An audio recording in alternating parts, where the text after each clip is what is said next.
England, 1348. You wake before sunrise in a one-room house with no glass in the windows and a dirt floor.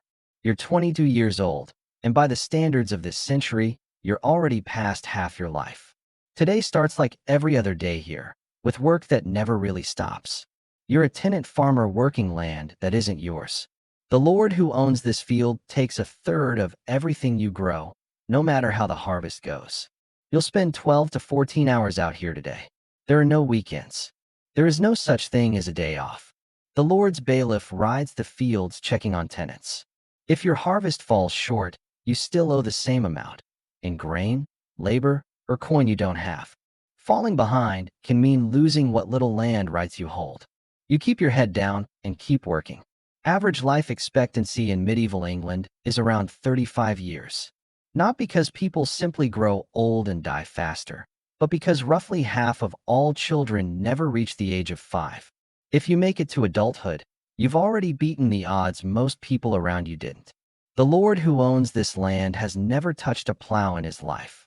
He eats meat most days. You eat meat a few times a year, if you're lucky. He lives in a stone castle with a fireplace in every room. You live in a hut with a dirt floor and no chimney at all.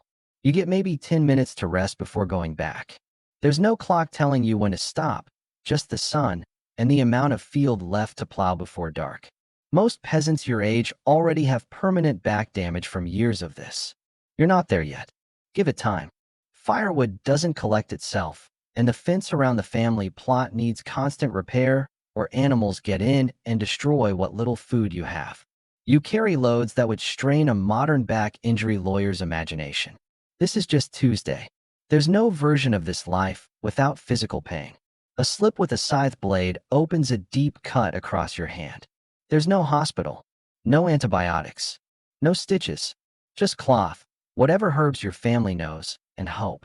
A wound like this kills more people in this century than the injury itself. Infection is the real threat now.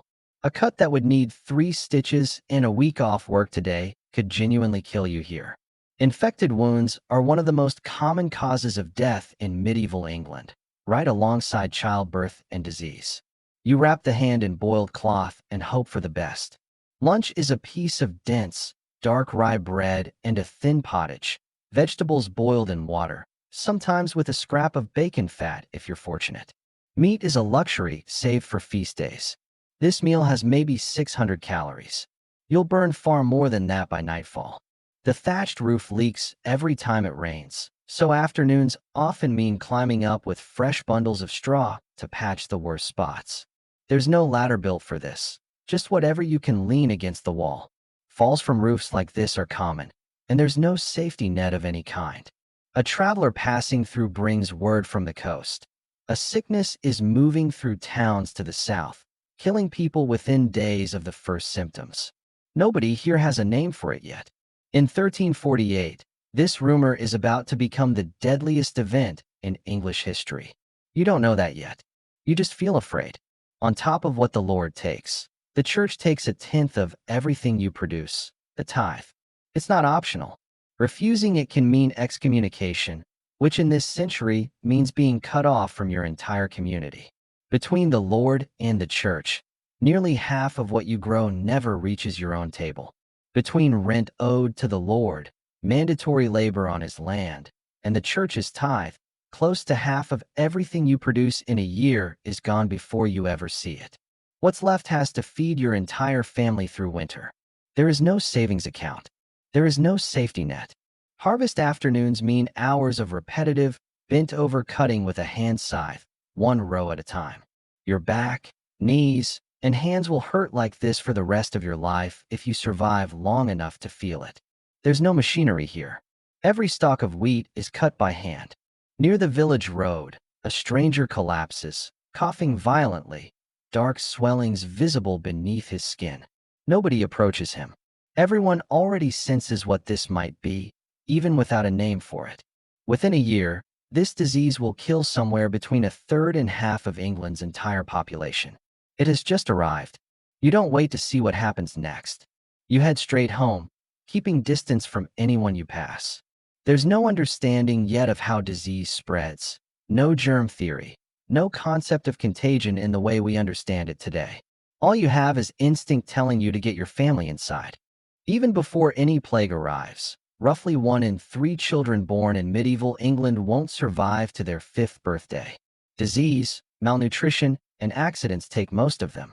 Every parent here has already buried at least one child, or expects to. That grief is simply part of daily life in this century. As the light fades, you bring the animals in for the night. One thin cow and a few sheep represent most of your family's wealth.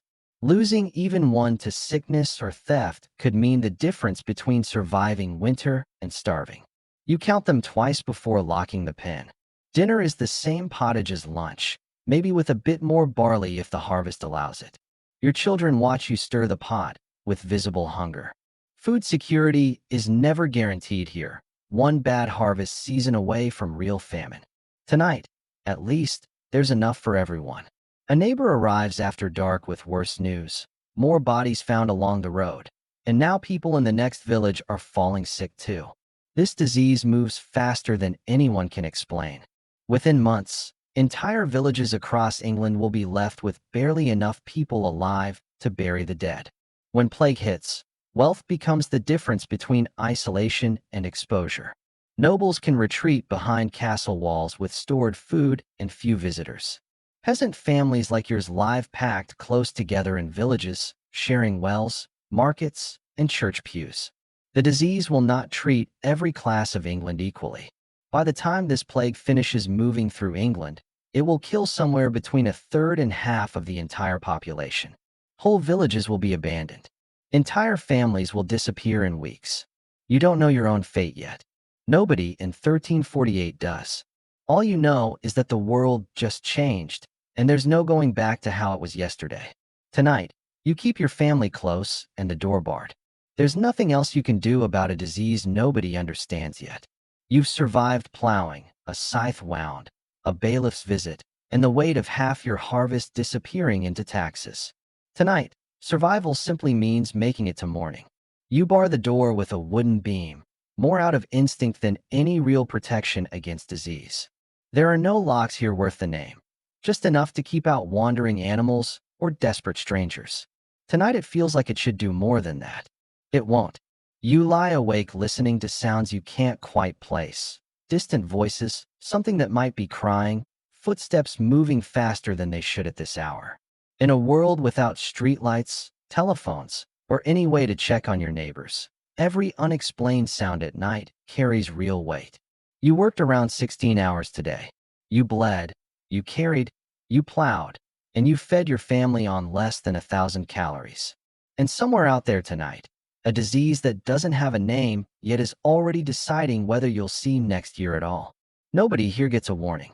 They just get tomorrow, or they don't.